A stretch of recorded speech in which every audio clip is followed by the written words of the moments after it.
سفر کے مہینے کو عام طور سے منحوس سمجھا جاتا ہے، شادی بیاہ نہیں ہوتی۔ سفر میں کس کی شادی ہوئی تھی جو سب سے زیادہ مشہور ہے؟ امہات المومنین یا بنات اربع میں سے نام بتائیے۔ ایک شادی ہوئی تھی، سفر میں نکاح ہوا تھا۔ حضرت علی رضی اللہ تعالیٰ عنہ کا نکاح حضرت فاطمہ الزہرا رضی اللہ تعالیٰ عنہ سے سفر کے مہینے میں ہوا تھا۔ سفر کے مہینے میں یہ مبارک نکاح ہوا تھا، اور آج انہی کے ماننے والے، یعنی ہم تمام صحابہ کو ماننے والے ہیں نا، تو صحابہ کے ماننے والے سفر میں نکاح کیوں نہیں کرتے؟ آپ آج جتنے لوگ یہ بیان سن رہے ہیں ارادہ کر رہے ہیں کہ سفر کے مہینے میں ہم نکاح کریں گے، محرم کے مہینے میں نکاح کریں گے۔ بری رسموں کو کون توڑے گا؟ یہ نہیں توڑنی۔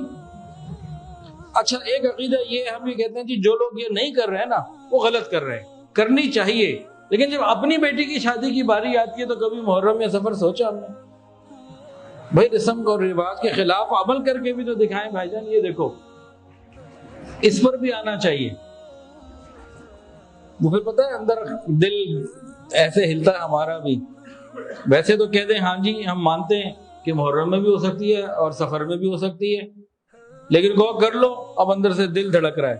اگر جس کا دل دھڑک رہا ہے نا وہ سمجھے کہ کچھ گڑبڑ ہے، ابھی اس کو صفائی کروانے کی، اس کو ابھی علاج کروانے کی ضرورت ہے، مریض ہے یہ، اب علاج کیا ہوگا؟ اللہ والوں کے پاس آئے گا، علماء کے پاس بیٹھے گا، علاج ہو جائے گا۔ پھر اللہ تعالیٰ نے باقاعدہ شکوہ کیا بندوں سے کہ بنی آدم مجھے تکلیف دیتا ہے، جب کہتا ہے کہ زمانے کو گالی دیتا ہے، فرمایا زمانہ تو میں ہوں، جو یہ کہتا ہے اس دن میں یہ ہو گیا، فلاں دن یہ ہو گیا، فلاں یہ ہو گیا، تو مجھے برا بھلا کہہ رہا ہے انڈائریکٹ۔ یاد رکھیے اسلام کے اندر، شریعت کے اندر کوئی دن، کوئی رات، کوئی مہینہ، کوئی سال منحوس نہیں۔ اب بعض لوگ قرآن کی آیات پڑھ لیتے ہیں، فی ایام نحسات، وہ قوم کے اوپر عذاب آیا تھا 7 راتیں اور 8 دن، اور قرآن میں ہے کہ وہ منحوس دن تھے۔ وہ کہتے ہیں لو جی قرآن میں آ گیا۔ ان سے پوچھا جائے ذرا عقل کو تھوڑا سا کام میں لے لو، اللہ خود فرما رہے ہیں قرآن میں 8 دن، اور ایک ویک میں کتنے دن ہوتے ہیں جی؟ 7۔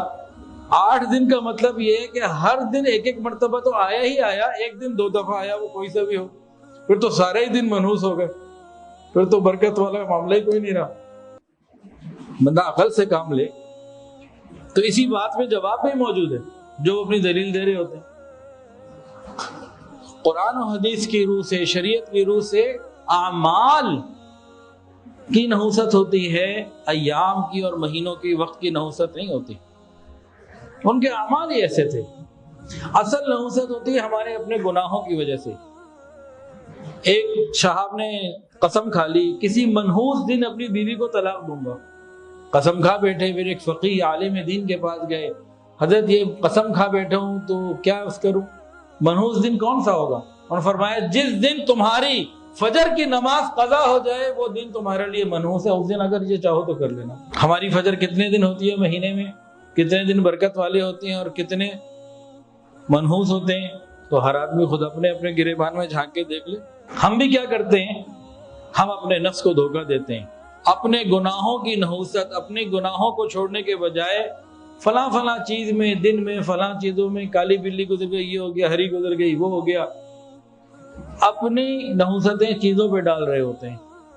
حالانکہ قرآن کے اندر ہے وَمَا أَصَابَكُم مِّن مُّصِيبَةٍ فَبِمَا كَسَبَتْ أَيْدِيكُمْ ظَهَرَ الْفَسَادُ فِي الْبَرِّ وَالْبَحْرِ بِمَا كَسَبَتْ أَيْدِي النَّاسِ۔ قرآن کی آیات جا بجائیں کہ جو غم پریشانیاں، مصیبتیں، پریشانیاں یہ ہمارے اپنے گناہوں کی سزائیں ہیں، تو ہمیں اس کے اوپر غور کرنے کی ضرورت ہے۔ زمانہ جاہلیت میں ان لوگوں کا یہ عقیدہ تھا کہ جی سفر میں خوب پریشانیاں نازل ہوتی ہیں، بلائیں نازل ہوتی ہیں۔ پھر کچھ مسلمانوں کو کہیں سے پتہ لگ گیا، پتہ نہیں کہاں سے چیک کروایا، وہ کہتے ہیں 3,20,000 بلائیں سفر میں نازل ہوتی ہیں۔ کون سا پیمانہ ان بیچاروں کو مل گیا کہیں سے، تعداد بھی گن لی بلاؤں کی۔ تو اس طرح کی چیزوں کو قرآن مجید نے، حدیث نے بالکل ختم کر دیا کہ ایسا کچھ نہیں۔ ہم لوگ کیا کرتے ہیں جی؟ شادی بیاہ خوشی کی تقریبات سفر میں نہیں کرتے، یہ ہمیں کرنی چاہیے۔ عقیدے کو ٹھیک کریں تو عمل کو بھی ساتھ ہم ٹھیک کریں۔ بعض گھروں میں کیا ہوتا ہے، مٹی کے برتن توڑتے ہیں سفر کے مہینے میں، وہ سمجھتے ہیں اس سے نحوستیں دور ہو جائیں گی اور پتہ نہیں کیا کیا فائدے ہو جائیں گے۔ بعض یہ کہتے ہیں کہ اس مہینے میں لولے لنگڑے اندھے جنات آسمان سے اترتے ہیں اور چلنے والوں کو کہتے ہیں کہ بسم اللہ پڑھ کے قدم رکھو کہیں جنات کو تکلیف نہ ہو۔ بعض لوگوں نے یہ بنایا ہوا عقیدہ کہ سفر کے پہلے 13 دن یہ بڑے منحوس ہوتے ہیں اور 13 تیزی کے نام سے انہوں نے کئی اپنی چیزیں شروع کی ہوئی ہیں، یہ بھی غلط ہے۔ تو بہرحال بہت ساری قسم کی جو ہیں وہ رسومات ہیں، کچھ پرانے زمانے میں تھیں، کچھ آج کے زمانے میں بھی ہیں، یہ ساری کی ساری غلط ہیں، کوئی ایسی چیز نہیں ہے۔ اچھا، نکاح عبادت ہے کہ نہیں؟ نکاح عین عبادت ہے، تمام انبیاء نے اس عبادت کو کیا سنن المرسلین ہے، انبیاء کرام کی سنت ہے۔ اور ہم کہتے ہیں محرم اور سفر میں نکاح نہیں کرنا، تو گویا یوں کہتے ہیں محرم اور سفر میں عبادت نہیں کرنی۔ عبادت کے لیے تو کوئی منع نہیں ہے نا، محرم اور سفر میں بھی ہو سکتی ہے۔ سفر کو منحوس کہنے والا گویا کہ اللہ رب العزت کو منحوس کہہ رہا ہوتا ہے، انڈائریکٹلی توبہ کرنے کی ضرورت ہے۔